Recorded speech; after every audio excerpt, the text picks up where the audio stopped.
ఇక మూడోది ఏమిటి? కలిమి. అవసరాన్ని మించిన ధనం విపరీతంగా ఉంటే ముందు వెనక చూడరు. ఈ మూడిటికన్నా పరమ డేంజర్ ఏదో తెలుసా అండి?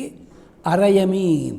వాడు చదివినవాడు కాదు, చదవనివాడు కాదు, తెలిసినవాడు కాదు, తెలియనివాడు కాదు.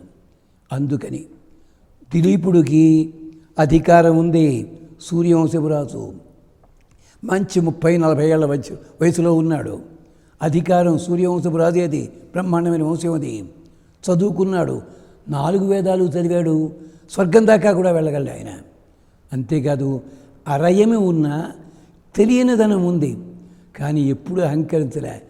తెలియకపోతే మొహమాటం లేకుండా గురువులను అడిగేవాడు. ఇదే వేదం చెప్పింది. ఏ తత్ర బ్రాహ్మణ సమ్మర్షిణ యథతే కర్మ విచికిత్సావా స్యాత్ ధర్మ విచికిత్సావా స్యాత్. నీకు కర్మ లోపల కానీ ధర్మము లోపల కానీ సందేహం కలిగితే పెద్దలుంటారు, వెళ్ళి అడగవయ్యా, తెలుసుకో, వాళ్ళ అబద్ధాలు చెప్పరు. ఇది అందుకని వశిష్ఠుడిని అడిగాడు. వశిష్ఠుడిని అడిగితే చెప్పే ఉంటాడు వశిష్ఠుడు ముందు, మళ్ళీ ఓసారి చెప్పుకుంటున్నాడు. అనగానే వశిష్ఠుడు సమాధానం చెప్తూ, నిజమేనయ్యా, మాఘమాసం గురించి ఇంతకుముందు చెప్పా, ఇంతకుముందు చెప్పని గాథలు కొన్ని చెప్తా నీకు, దాన్ని బట్టి మాఘమాస వైశిష్ట్యం ఏమిటో తెలుస్తుంది. ఏమిటి?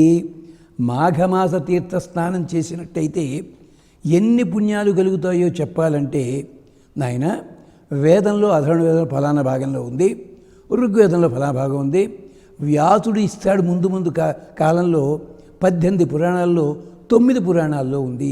ఇది వశిష్ఠుడే చెప్పాడు చిక్కగాను. ఎందుకంటే వశిష్ఠుడు వ్యాసుడు ఏమవుతాడు తెలుసా అంటే, మునిమనవుడు అవుతాడు. వ్యాసం వశిష్ఠ నప్తారం శక్తే పౌత్రం పరాశరాత్మజం. ఒక్క వ్యాసుడికే ఉందండి ఈ పరంపర, గురు పరంపర.